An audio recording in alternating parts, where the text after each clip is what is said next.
Fall isn't the end of gardening. It's actually some of the best planting that you can do throughout the year. We have fewer pests, still have time for good harvests, and we have new crops coming in that we can't grow during the summertime. So whether you're growing here in California with me or further out and about, perhaps where it's a little bit cooler, today we're going to talk about fall planting.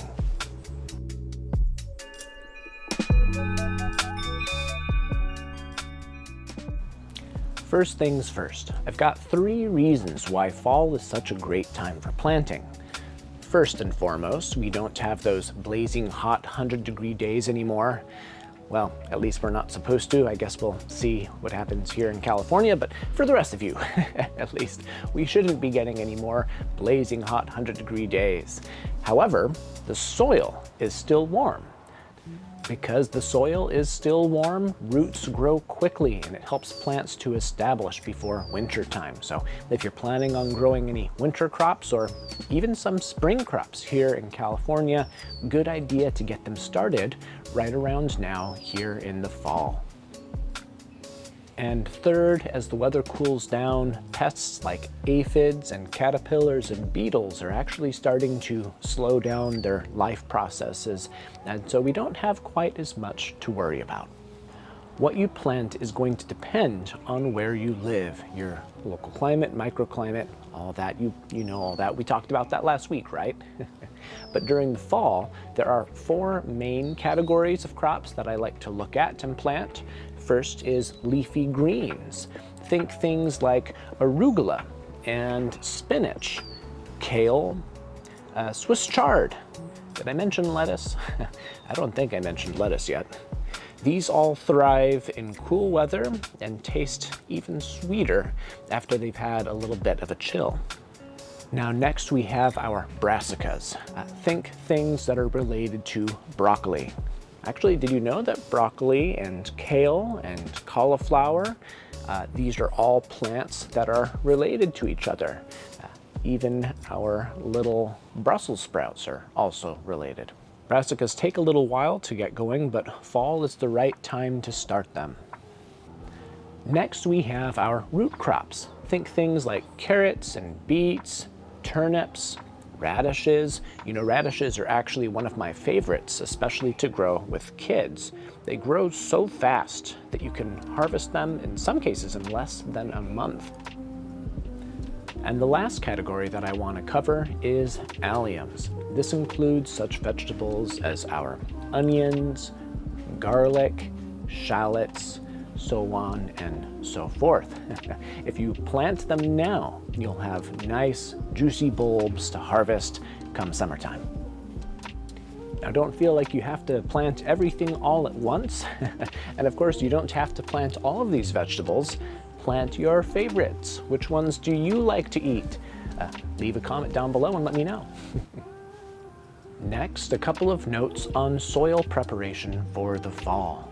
Now, first things first, I like to put a little bit of compost down on my soil. It'll provide a slow release of nutrients all season. Of course, you can also mulch lightly with leaves, straw, or even some shredded newspaper to help keep the soil temperature steady. But don't feel like you have to dump a ton of stuff on your soil.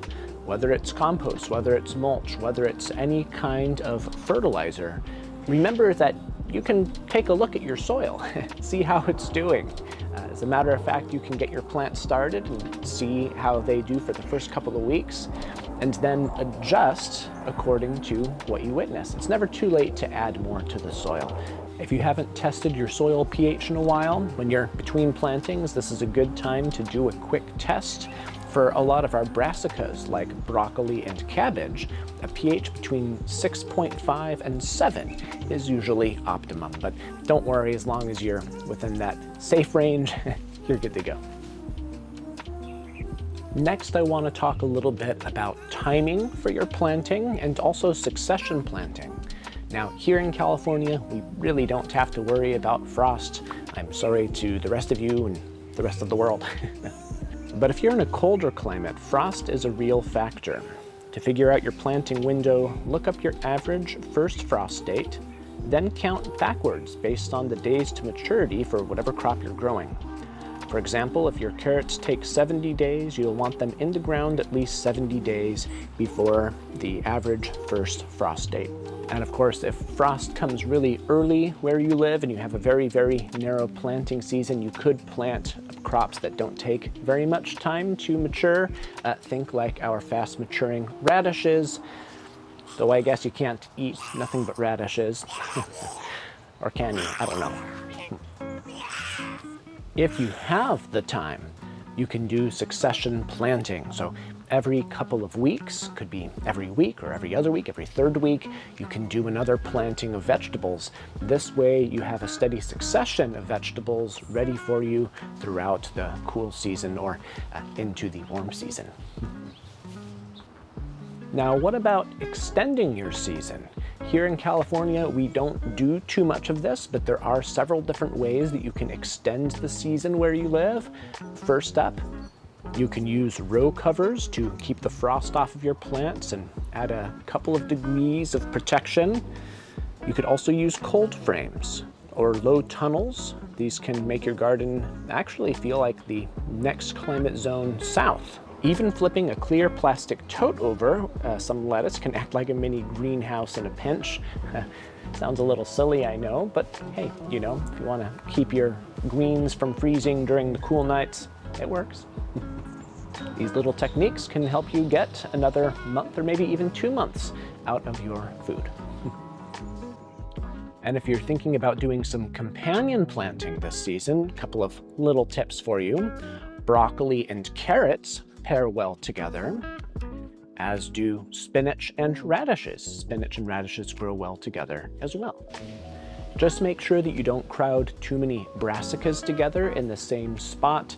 Again, things like your cabbage and your Brussels sprouts, your kale, all of these greens, you want to make sure that they've got enough space. They are pretty heavy nutrient feeders, and if you have too many packed into one area, this could cause problems with your soil. It could also cause problems with your pests, especially when we get back around to the warm season. Alrighty, everybody, here's the main takeaway. Remember that fall is not the end of the growing season. It's the beginning of the cool growing season. With cooler weather, warm soil, and fewer pests, this is really a great time of year to get started growing some veggies. Now, if you enjoyed today's video, please don't forget to like and subscribe or share with a friend. In any case, I hope you all have a wonderful day and a wonderful week. We will see you next time. Stay safe out there.